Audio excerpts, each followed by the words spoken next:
Media, good morning. We'll have Bruce Cassidy shortly, followed by Patrice Bergeron or Jared Tenorti. If you have a question for Coach, you can get your hand up now. We will go first to Matt Porter. Good morning, Bruce. How are you? Good. Bit of housekeeping first. Kampfer's no longer on the roster. What is his status? Available. Okay. Sorry, no, he had an arm injury that required attention, so he's not available and won't be available going forward here. Gotcha. Okay. And then Tenorti tonight, I'm assuming based on the lineup, is that true? Yes. Okay. What would be the ask for him? Obviously, he hasn't played a whole lot here down the stretch. His last game, and he played well, was in this building. So for him, it hasn't changed. Help us win. How do you do that? Be clean with the puck, good first pass. Play solid one-on-one defense. He's going to be part of the penalty kill. He was good at that when he was here. Be physical when the situation dictates. And again, for us, it's all our D-man is, first things first is control your defensive responsibilities, be as clean as possible with the puck, and then play to your strength, which, for him is typically being hard, helping on the PK. And that's it, and like I said, outplay the guy across from me, however that happens to be tonight. Thank you. Dan Rose. Good morning, Bruce. Morning. Just a thought on, you've been saying the team you've been building and getting better and getting better. Is the message more tonight with a lot of veterans on this team that know what's at stake about simply building off what you did so well in game 4 and take it into tonight's game 5? Yeah, you have some of those games in a series where you're reinforcing more than you're repairing, I guess. It was one of those games the other night. Now, it's done, that game. We expect them to be better. But we can only control how we play. So the message is more, hey, stay in the moment, keep building your game, keep getting better every night.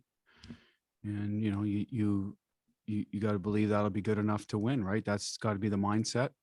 Some nights it happens, some nights it doesn't, but recently it has. And I think we've gotten better every night. So tonight should be no different in our approach. Chris Ryan.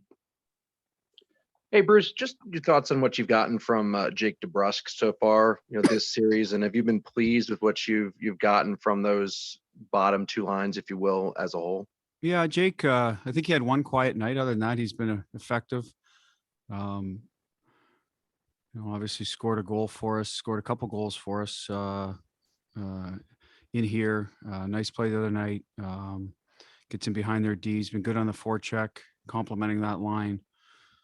I think when you get into a game like the other night where there's a lot of power plays and penalty kills, he hasn't seen as much power play time on that second group. We've shuffled people around, so he's got to find a way to stay in the game mentally. That's his challenge as a younger guy that's used to maybe playing a little bit more. But he's been involved in the PK. So happy with his game, and those lines are score. That third line has scored some big. Charlie Cole was a big goal for us the other night. It kind of put them really on their heels. You get a power play goal early. You're down 2. They're probably thinking, okay, we'll get one of the next. Before the 10-minute mark, we're right there, and we go and score the next shift. So credit to those guys. Took on some physicality after that in the scrum, and I think they've done a good job for us. As for the fourth line, best game they've played was the other night. I thought they checked really well, followed their assignments on the forecheck. They were responsible through the neutral zone. They managed pucks. They got good looks. I mean, Crowley had a couple good looks. Wagner in tight and a rebound chance. So credit to them. We need everybody going, and if we can use those bottom two lines against anybody, especially when you're on the road, then it's going to make us that much tougher to play against. Sophia.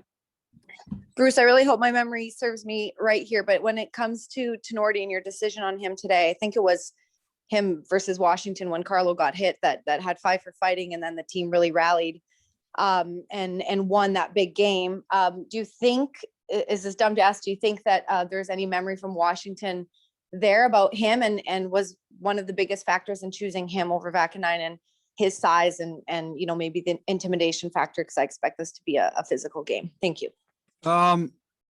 I don't know what they'll. I mean, he's a big guy, right? So they know when he's on the ice. I'm sure they'll have their scouting report on, where he can break him down and where he's, his strengths are. That's fairly typical this time of year. It is a good matchup for him with some big wingers.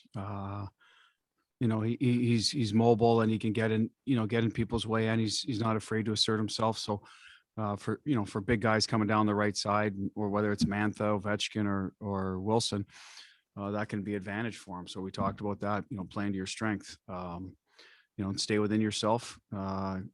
It's a faster paced playoff, so he's going to have to get back on pucks and make quicker decisions, probably than the regular season. Not probably, he's going to have to than the regular season. So that's be an adjustment for him because he hasn't been in yet. So I thought he played well here. Like I said, the last game of the year, he was involved, he was active, still played solid D. So that's the thinking. He's played more for us than Vac this year. So to me, I think he's probably more, he should be more playoff ready. Until you get a guy in there, you never know how they're going to respond. So we're well down the food chain now with our D. So as in years past, play to your strength, help us win, and that's the ask of him. And we'll go forward. And if the next guy in is Vac, then we'll talk about him. But right now, Tenorti's getting the call, and he's worked hard. He's a hard worker and he's a good pro. So that part of it, the conditioning, all that should be there. It's just a matter of getting your feet under you quickly here.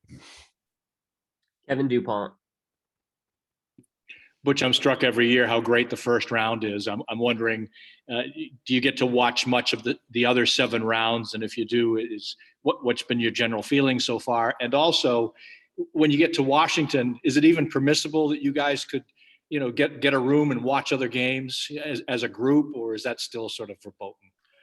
We have a coach's lounge where we're spread out. We'll watch tail end of some of the Pittsburgh. Obviously, that's of the most interest to us and the Islanders. So we'll find ways to catch up on that anyway.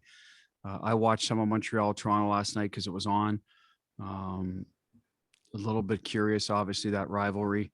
But also Toronto, I haven't seen them for a while now. So, you always pay attention to them because they were a playoff opponent for us for a few years. So, and then the Tampa series a little bit before we jumped on the plane has been an exciting series. So again, we have a history with Tampa. So I'm drawn to that. Those teams that I have a little more recognition of or don't see as much of the West. But yes, I like to watch. And first round is always good because every team's excited to be there. They're generally healthy, ready to go. And as you go on, it's the war of attrition. So usually I find that the first round is, one of the most entertaining and toughest to get out of. And once you do, you sort of get on a roll. That coaches lounge, that's just for coaches. Could players do the same? Could players join? I believe they have a lounge, and they would have the same rules as us, Kevin. Okay. We're not a fully vaccinated team in terms of qualifying for that. I think you need 85% of your traveling group. So we're not there yet. So it'd be your typical spaced out. If there is a lounge, I'm not sure if there is because I haven't gone in the players. I don't believe they're allowed to be in each other's rooms yet and that sort of thing. But if there is a lounge, like I said, they'd have to sort of stay separated and watch whatever, I don't know if they have an Xbox or whatever they have, if they watch movies or hockey then, but I know we were watching a bit of it last night and the 3 or 4 of us coaches. Last one, Jimmy Murphy.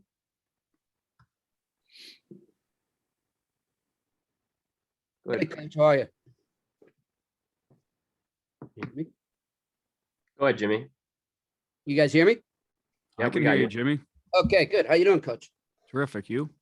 Good. Just watching a Liverpool match and doing some writing. I'm just wondering if you look back right now in this series, each game, the video you watched, just the feel you've got, can you pinpoint what has you in the position you're in right now, and how would you keep that going? Well, obviously we made the plays in overtime. We needed to. Marshy's goal, obviously they made one in the first game. So they've been, usually when you're in overtime, it could go either way. Game 2 or game 3 got a break at home. I thought we were really pushing hard in overtime, but late in the third, got a fortunate bounce off a post. So sometimes you need a little bit of luck and then take advantage of that, what's in front of you. In the last game, I thought was our most complete game. Did a better job shutting down their neutral zone attacks, their odd man rushes. So I would say that is one area we've gotten a lot better since first game. We gave up so many of the first game, so we've adjusted a few things, try to be more conscious of what's going on between the blue lines and giving up those opportunities. And I think our our special teams have progressively, not so much our PK. I think our PK has been solid. But our power play, we've made a few adjustments and we're starting to get better looks and better puck support. So those are some of the areas I think, defensively between the Blues, we've been better. Managing the puck between the Blues, we've gotten used to a little more of their system now.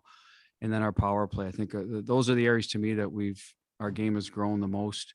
And then it's always comes down to, are you willing to do the little things, block a shot, get inside position, et cetera, for the, usually a player or two that can change the game. And I thought we've done a good job with that as well. Thank you, Coach. Yeah. Coach. Media next up will be Patrice Bergeron. As a reminder, if you no longer have a question, to please lower your hand.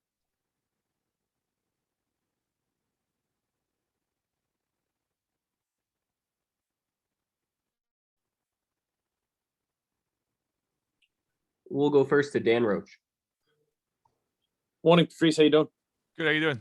Good, thank you. Just a thought on the mindset of the team, starting with you as captain all the way down, going into an elimination game, and how much would you also like to build off what you guys did in Game 4? Yeah, I think the mindset doesn't change. You have to take it a game at a time, stay in the moment. I think it's always been what we've tried to accomplish. It's from one game at a time. It's about tonight's game and making sure we we know that the Capital is going to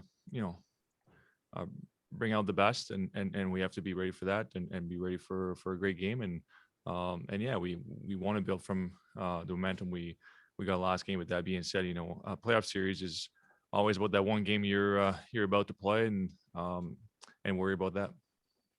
Joe Haggerty. Hey, Bergie. Just wondering what in your mind was the difference in that last game, Game 4, to give you some separation from the Caps in that game versus the first three, where it was, 1-goal games going into overtime, really tight. I'm not sure. I think to me, it's like they're a team that plays hard, that's got a great system, and obviously has some high end talent. And last game was one of those games where we capitalized on our chances. And with that being said, it was still, I thought it was still a tight game. And that's it. We're expecting the same thing tonight, probably an even better game from the Capitals. And it's about how we can separate and find ways to create some offense and still be able to defend well. Because, obviously they're, as I said, they're a great offensive team. Kevin DuPont.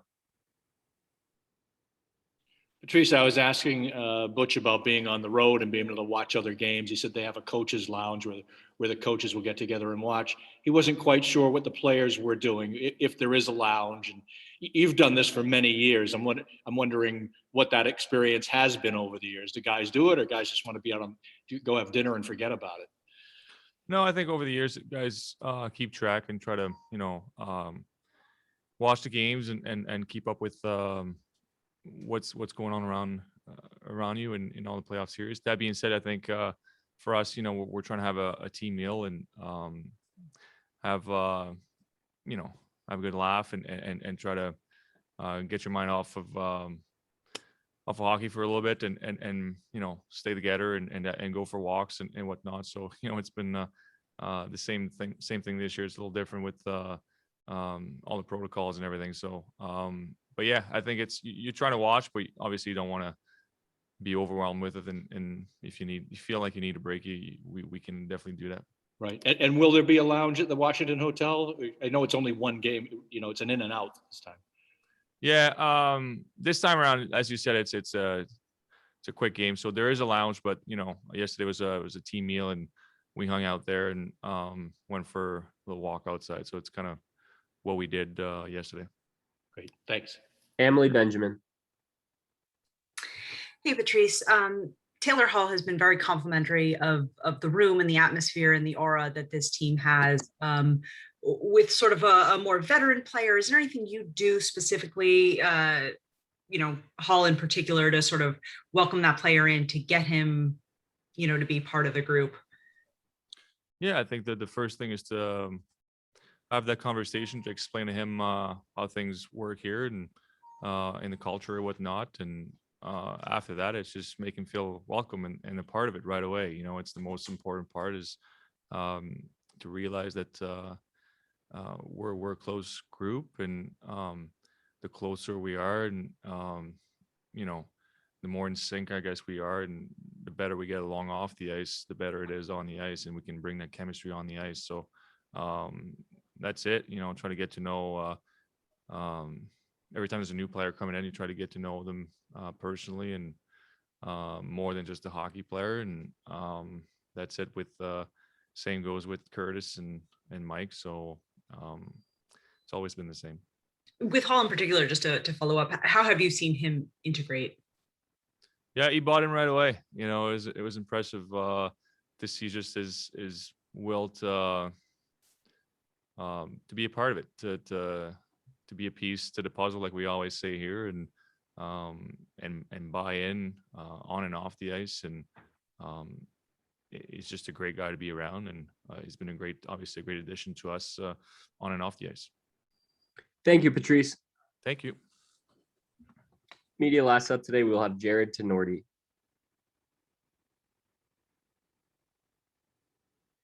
As a reminder, if you no longer have a question, please lower your hand.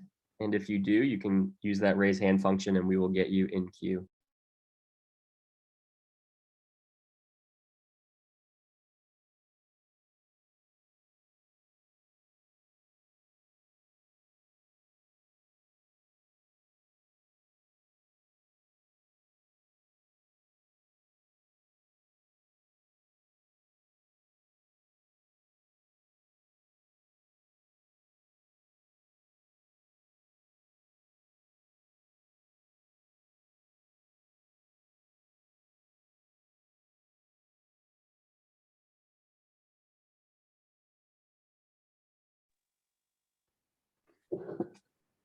Hey, Jared, we'll take our first question from Steve Conroy. Hey, Jared, good morning. How are you? Good. How are you doing? Good, good. First off, just what is your excitement level to get back in the lineup? And does the fact that you've played quite a bit against this team give you a certain comfort level going in? Yeah, I'm excited. I mean, it's tough to see players go down on the ice. I mean, you never want to see that. You never want to get in under those circumstances. But we're here right now. We got a big game tonight, and I'm ready to go. Matt Porter. Go ahead, Steve. Oh, I'm sorry. Are you losing the face shield? Yeah, I think it's time for it to come off. I've had it on for a while now, so I'm ready to get it off. A little bit easier to breathe out there without it. Great, thank you. Matt Porter. Hey, Jared. A couple, if I might. One, I don't think we've spoken to you since the hit. What was the damage report after that? How have you come through that? Yeah, so I ended up, I got a couple stitches, ended up breaking my nose, but been through a lot worse, so I'm not really too worried about it. Okay, and then this is obviously a place that you know well. What are your memories? A lot of places I could go here, but what are your memories of the run that your dad went on here? Were you in the building a lot? What are your memories from that time? Yeah. So I was young back then, but mostly I remember being around the practice rink. I think they were out in Piney Orchard at the time. So, we watched a lot of the games on TV. I think at that time we didn't really go to many of the games because I got 3 other brothers and sisters. So it would have been a lot of my mom to lug us all around. But that was exciting. That was an exciting time. I mean, the playoffs are always great. Great, thanks. Jimmy Murphy. Hey, Jared, I'm just wondering, in your experiences before in the playoffs, being in an elimination game, what's the biggest lesson about the mindset you have to have in such a game? Yeah, I think it's just, a big thing is if we focus on the details here. I think that's something Butchie's been harping on. I think, every game is important. I think the details are kind of, what carry you through the playoffs. And if you want to go on a run, you have to have those dialed in. So I think tonight, the details are going to be important. Every shift matters. Every play matters. We take care of the details. It puts us in a good position. Emily Benjamin. Sorry, I forgot to lower my hand. My fault. No worries. We'll do last question to Kevin Paul Dupont. Jared, you've been a pro for, I guess, almost 10 years now. But I'm curious with your dad. Do you stay in touch? Does he watch? Does he send advice still? Parents are usually parents right to the end. So Yeah, he watches on TV a lot. And out of the lineup, I usually just shoot him a text when I'm in. He'll watch that game, but he's been following along. My whole career, he's been helping me out, giving me good advice, and especially he was a guy as a player who went to 2 cup finals, and so he has the playoff experience. That if I need to lean on him for something, he's there for me, and he's been great this whole time. Any particular advice of late, given where the season is, where your injury was, anything? Just keep it simple. I think that's a big thing. I mean, you can get in trouble when you're trying to do too much out there. And, my game's a simple game. And so I'm out there to do my job, keep the play simple, move the puck, and then should be good from there. Thank you. We actually have one more. We'll go to Chris Ryan. Hey, Jared. Obviously the Capitals are a physical team, as you well know from previous experience. Do you just see a need tonight to come in and make sure that they are, going through things the right way? And how do you kind of find that line between enforcement and not taking penalties?